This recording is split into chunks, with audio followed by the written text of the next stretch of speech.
Assalamualaikum warahmatullahi wabarakatuh. Alhamdulillah rabbil alamin.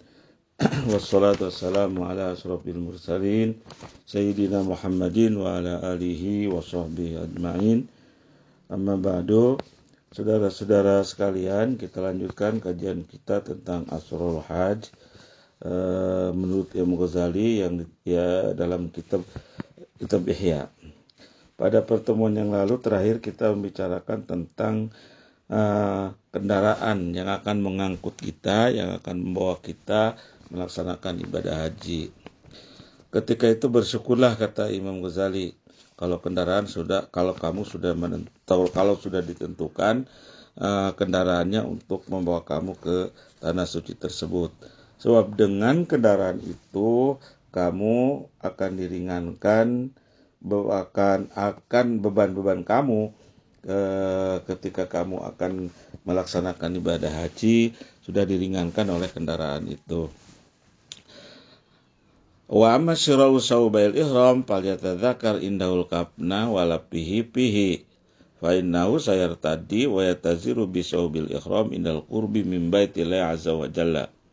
Wa rubbama la yatimu safaruhu ilaihi wa annahu sayalqallahu azza wa jalla malpupan bi thiyabil kafni la mahalata. Fakama la yalqa baitallahi azza wa jalla ila mukhalifan adatahu bizai wal hayati fala yalqallahu azza wa jalla ba'dal mauti ila bizayyin mukhalifin lizayyi dunya. Wa thawb qarib min dhalika thawb ilaysa fi mukhayyatun.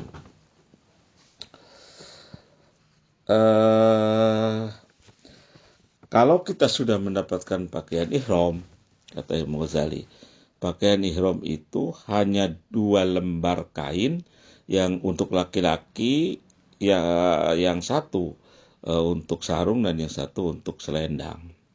Ketika kamu sudah mendapatkan itu, kata Imam Ghazali, maka ingatlah bahwa pakaian itu ibarat kain kapan.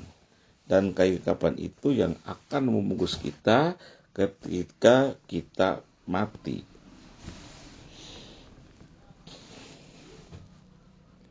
Ketika kita mengenakan 2 helai kain tak berjahit itu, atau kain kapan itu untuk menghampiri Baitullah, dan kita ubah kebiasaan memakai pakaian bagus itu, maknanya itu adalah kita tidak akan bisa berjumpa dengan Allah Azza wa Jalla selain mati dengan mengenakan pakaian yang sama sekali berbeda dengan pakaian dunia ini. Itu artinya, kata Imam Ghazali, menandakan bahwa menghadap Allah itu digambarkan dalam ketika kita memakai pakaian ihram, ketika tawaf atau sa'i dan sebagainya, ya, bahwa dalam kehidupan akhirat pun setelah mati kita ketika akan menghadap Allah, ya pakaian kamu seperti itu, kata Imam, seperti itu. Seperti diketahui, pakaian jenazah atau kain kapan tak berjahit itu begitu pula sama sekali persis dengan pakaian ihram yang sama-sama tidak berjahit. Selanjutnya, wa ammal khuruju minal baladi falyalam indahu annahu faraqal ahla wal watan mutawajjihan azzallahi wa jalla. Wa fi safarin la yudahi asparud dunya. Fal yahdur fi qalbi annahu madza yuridu aina yatawajjahu ila akhirih. Kemudian kita mulai meninggalkan rumah. Al-khuruj minal balad, ya. Meninggalkan rumah, meninggalkan kampung, meninggalkan negara kita. Ketika kita mulai meninggalkan rumah, hendaklah kita sadar, ya, bahwa kita sedang melakukan perjalanan menuju Allah Ta'ala setelah berpisah dari keluarga, dari teman, dari kampung halaman, dari rumah, dari kampung halaman, dari negara kita. Selanjutnya, hendaklah tertanam dalam diri kita tentang maksud dan tujuan perjalanan kita. siapa yang hendak kita kunjungi. Itu harus ditanamkan dalam diri kita. Setelah kita pakai pakaian ihram, setelah kita mikot, kemudian setelah dari mikot kita pakai pakaian ihram, setelah kita niat haji, renungkan. Selanjutnya ini kita akan apa maksud dan tujuan kita, perjalanan kita apa? Siapa yang hendak kita kunjungi? Siapa yang akan kita jumpai? Kita akan bertemu dan menghadap Malikal Muluk. Malikal Muluk, rajanya di raja. Raja di raja yang maha agung. Dan kepadanya kita tunduk, patuh, dan itu artinya kita telah merespon panggilannya dulu.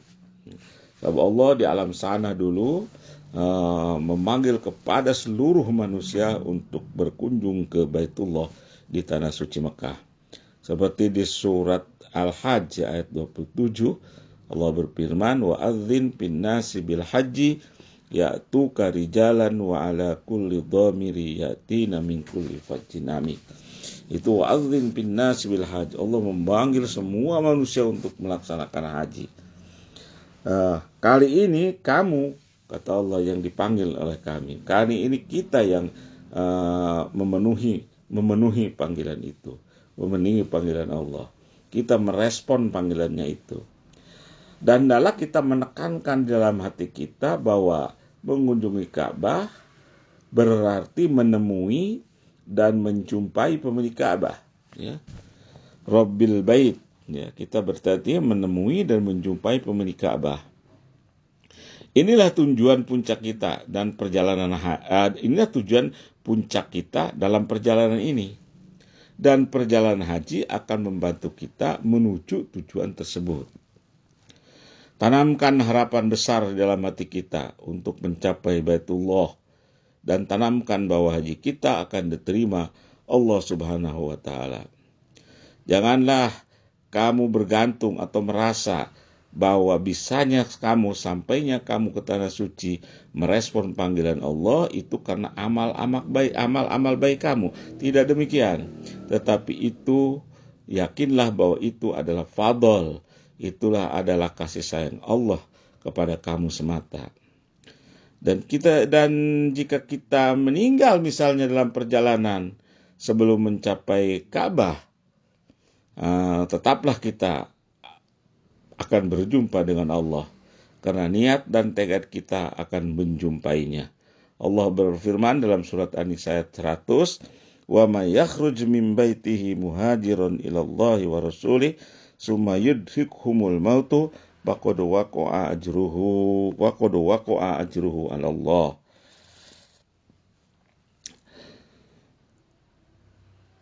Barang siapa yang keluar dari rumahnya sengaja hendak pindah kepada Allah, hendak menjumpai Allah dan Rasulnya, lalu ditimpa kematian misalnya dalam perjalanan, sesungguhnya dia memperoleh pahala dari Allah.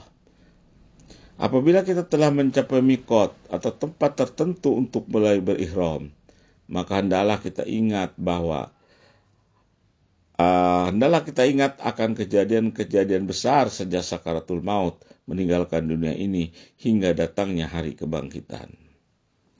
Ingat itu, bahwa kamu akan menemui kejadian atau peristiwa besar sejak sakaratul maut sampai datangnya hari kiamat nanti.